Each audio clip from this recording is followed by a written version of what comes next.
Tudo bem? Obrigada. Tudo bem? Tudo bem? O nariz está onde? Ah? É, cumprimentar o meu avô, tá?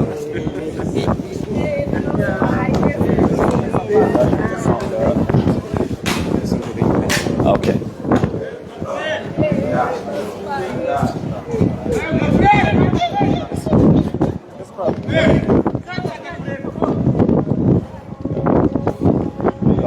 Para mais ou Sim?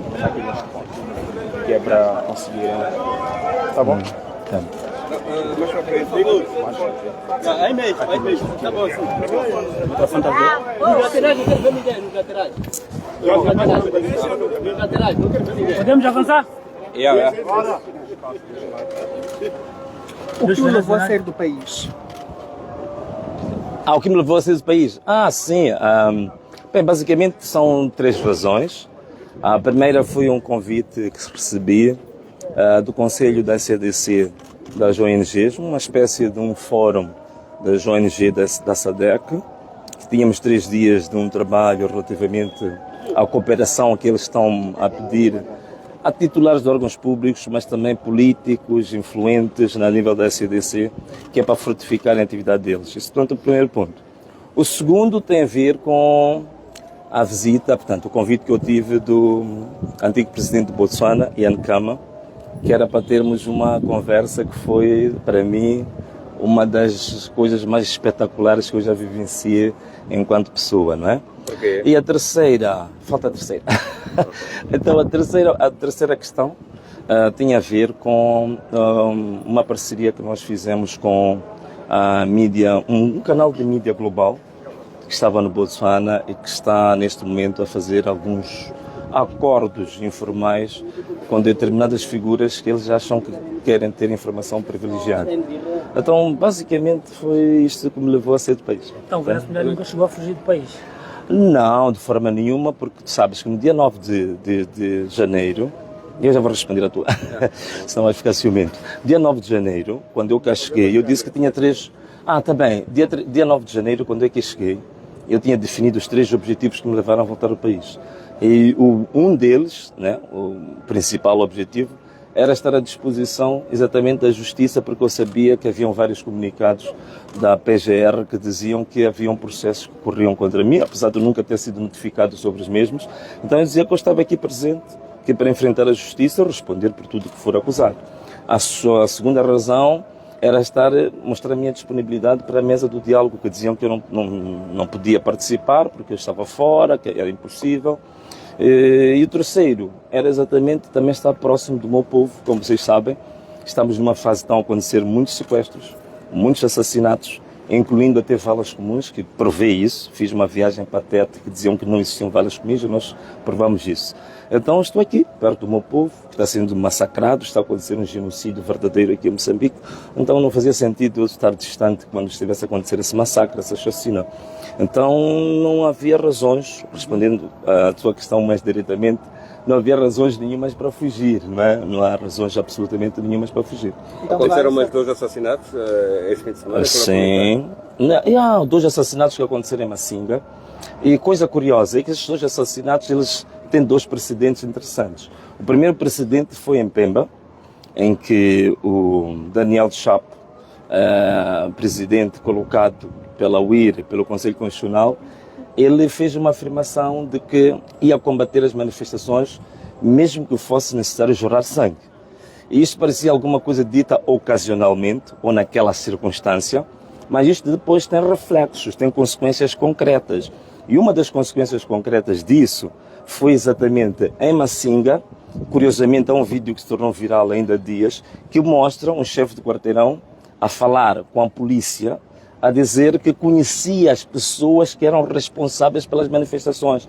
e que estava ali todo furioso porque a polícia deveria agir e que ele estava disponível a mostrar essas pessoas. E no dia seguinte, exatamente os meus colaboradores em Massinga foram assassinados. Portanto, há uma relação de causa e efeito aqui muito grande.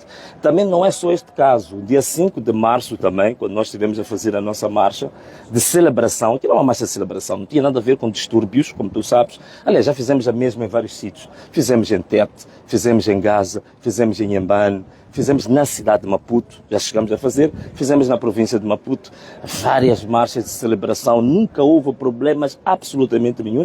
No dia 5 de março, como reflexo dessa expressão, que posso dizer, dessa instrução de alguém que se intitulou chefe de Estado, de que de fato devia-se começar a jurar sangue, e queria jurar também o sangue do Venâncio. Mas estou aqui, estou disponível para tudo o que for a consequências de defender esse povo e lutar por esse povo. Amanhã vai a Procuradoria. Agora vou responder aqui. Sobre a PGR, como é que vai? Sobre a PGR, né? É a mesma pergunta, né? Vocês os quatro querem? Não, o que eu espero da audição de amanhã, para dizer a verdade, as minhas expectativas não são assim tão grandes, né? As minhas expectativas não são assim tão grandes em termos de se mostrar que estou perante uma instituição que tem como competência salvaguardar a natureza de um Estado de Direito e democrático. E digo isto por quê? Digo isto por uma razão muito simples. Nós temos vários processos que nós pessoalmente, eu pessoalmente submeti à PGR. Ainda no período da pré-campanha, em agosto de 2024, eu sofri um atentado em Zavala, em Inhambane, em Kissiko. E nós submetemos a uma queixa-crime no mesmo dia em que estava o procurador de Kissiko. Este caso, passado mais de 6 meses, não tem desfecho. E tínhamos todos os elementos lá. O indivíduo que atentou contra a minha vida foi imobilizado, trazia uma arma de 9 milímetros e tinha 15 balas na câmara. O que foi feito pelo comandante, o comando distrital de Kissiko, foi abrir a porta e permitir que aquele indivíduo fugisse. E até hoje, esse caso não tem desfecho nenhum. Segundo caso que nós tivemos, um pouco antes da campanha iniciar, nós submetemos uma denúncia à PGR de uso de bens públicos por um dos candidatos.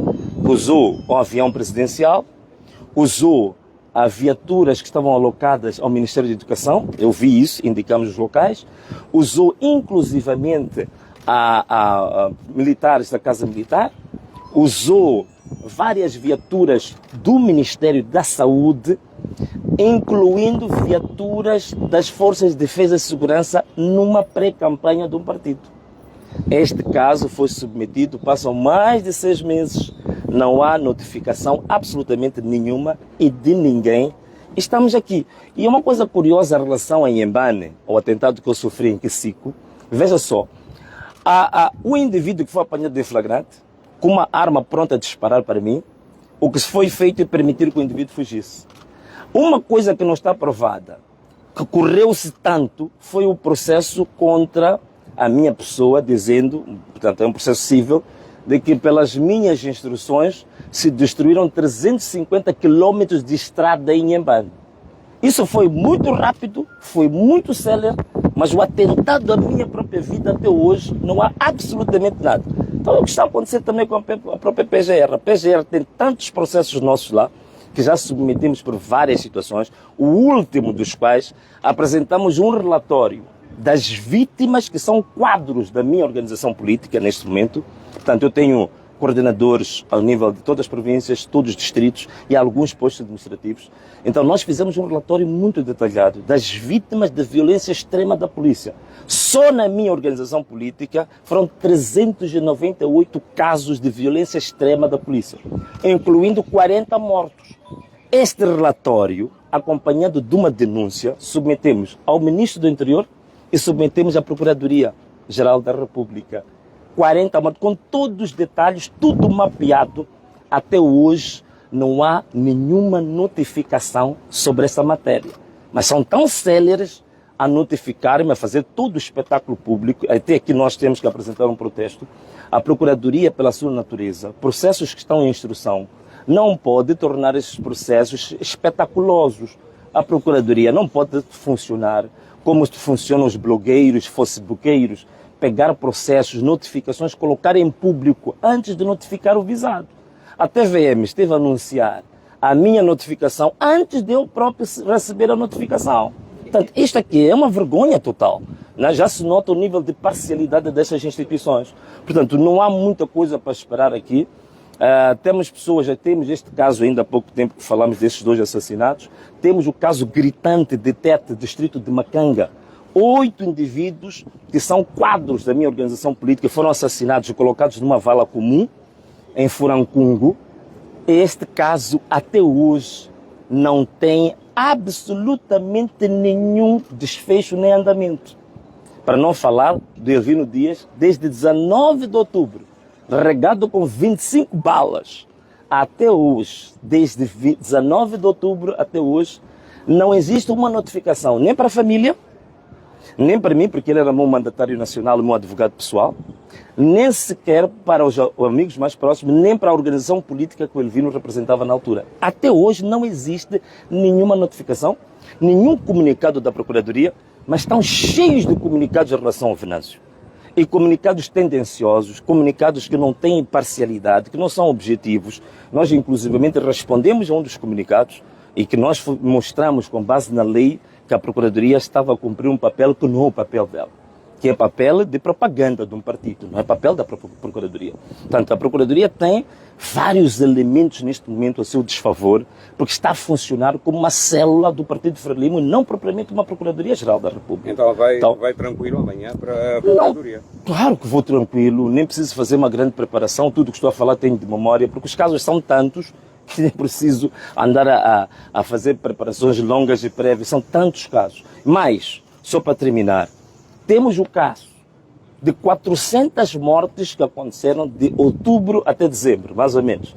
Janeiro reduziu um bocadinho. De outubro até dezembro, 400 pessoas assassinadas. Diga-se a verdade, são pessoas que foram assassinadas pelas Forças de Defesa e Segurança, em concreto pela UIR. Até hoje, que estou aqui a falar, não existe nenhum processo contra nenhum polícia, não existe nenhum processo contra o ex comandante-geral da polícia, Bernardino Rafael, que foi a pessoa que deu ordens para isso ser feito. Como é que é possível? 400 pessoas assassinadas num país, não há nenhum inquérito, não há ninguém processado, não há ninguém que vá à audição, não há ninguém que vai prestar declarações. Eu amanhã vou prestar declarações. O Bernardino Rafael nunca foi prestar declarações, mas mandou assassinar 400 pessoas. Em que país é que nós estamos? Portanto, isto para mim, até certo ponto, até eu acho bom o que vai acontecer, porque é uma forma de cair a máscara da própria Procuradoria, que fica claro que não é uma Procuradoria imparcial, não é uma Procuradoria que está ao serviço do povo, é uma Procuradoria que está a responder a tendências partidárias, ideológicas, partidocratas muito concretas. E para mim, uma das coisas mais graves em relação à Procuradoria é exatamente pelo fato de, neste momento, no xadrez político, no campo político, vocês sabem, a Frelimo, neste momento, o próprio candidato, o presidente empurrado pela UIR, neste momento sabem que não tem base social de apoio. Sabem que não tem base, não tem povo, não tem ninguém que lhes apoie. É por isso que até hoje, apesar de terem ganho, ou dito que ganharam com 70%, não conseguiram ir à rua agradecer os 70%. Não conseguem fazer porque sabem que não tem povo. Então, uma forma de se refugiarem da dura realidade de saberem que não tem apoio social, não tem base social, não tem apoio ninguém do povo, agora foram recorrer à Procuradoria como um instrumento. Para quê? Para intimidar, para aterrorizar, para meter medo. Para quê? Para ver se conseguem colmatar o déficit que eles têm de não terem povo. Mas isso não se colmata aterrorizando as pessoas, nem matando as pessoas. Se você não tem povo, não tem povo. Se as pessoas não te querem, não te querem. O grande problema deste governo e deste senhor que se diz presidente é a falta de legitimidade. Se você não tem legitimidade, você não resolve com força. A legitimidade você resolve ganhando o coração das pessoas. Palavra simples. Há quem está aqui pode não entender o que é isso de legitimidade. Legitimidade é simples. Legitimidade é a pessoa te querer ou não te querer. É só isso. Então não te querem. Não diz querem. É só isso. Não tem legitimidade. Tem ideia de quantos processos correm contra si a esta altura? E no caso do amanhã, qual é o processo que está? Bom, olha, aquilo que eu sei de uma forma geral, Dizem que tem processos em todas as procuradorias provinciais, com exceção de 3 províncias. Então vamos contar, como temos 11 províncias, vamos contar 8 a nível das procuradorias provinciais, que eu sei 8, o que mais? Sim, a consciência que eu tenho são 8, são 8. Não, nunca fui notificado. Nós tivemos que forçar para saber isto. Nós enviamos uma carta em novembro, que só foi respondida, acho que há 2 semanas. Que a Procuradoria nunca nos respondia, porque ia informar ao público, informava nas redes sociais. Nós fizemos uma carta, dissemos, olha, estamos a ter informação que a Procuradoria emite comunicados a dizer que há processos que correm contra mim, mas eu nunca fui notificado. Então metemos uma carta a solicitar que eles nos dissessem quais são os processos. Não responderam. Metemos uma carta de insistência, não responderam. Metemos um pedido de audiência com o Procurador-Geral da República, também não respondeu. Mas como sabiam que havia esta audiência agora, então fizeram um rascunho rapidamente para informar quais são os processos que correm contra mim, que tenho que falar com o meu advogado, mas pelo que eu saiba são 8 processos contra mim. Agora, qual deles é que eu vou responder amanhã, não sei, né? Não sei qual deles, mas estou pronto. Isto ocorre no momento, dia 5, sabemos, o país houve uma assinatura de acordos de referência dos partidos políticos, aquilo que vai ordenar o debate político. E quero saber se a Venâncio Mondlane teve acesso a essas referências que vão ordenar o debate político, o momento foi consultado, foi ouvido sobre este debate político que vai ocorrer já? Não, quer dizer, formalmente não, né? Eu tive alguns contactos informais, portanto, os 4 partidos signatários dos termos de referência para o diálogo, agora fica muito curioso, porque nós já achávamos que era o acordo. Afinal de contas, são termos de referência para ir dialogar, para depois fazer o acordo. Então, e o povo está aí com fome, o povo está preocupado, o povo está aflito, o povo está sendo assassinado, mas agora ainda se vai fazer os termos de referência para ir fazer o acordo, né?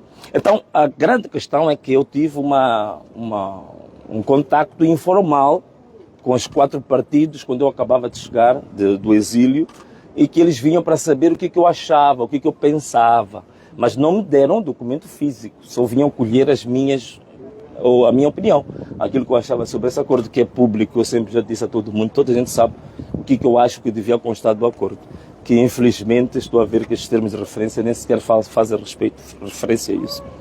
Yeah. Muito obrigado. Quem estiver aí poder responder comigo, responde. Este país é nosso! Salve Moçambique! Este país é nosso! Salve Moçambique! Este país é nosso! Salve Moçambique! Este país é nosso! Salve Moçambique! Ana Malala!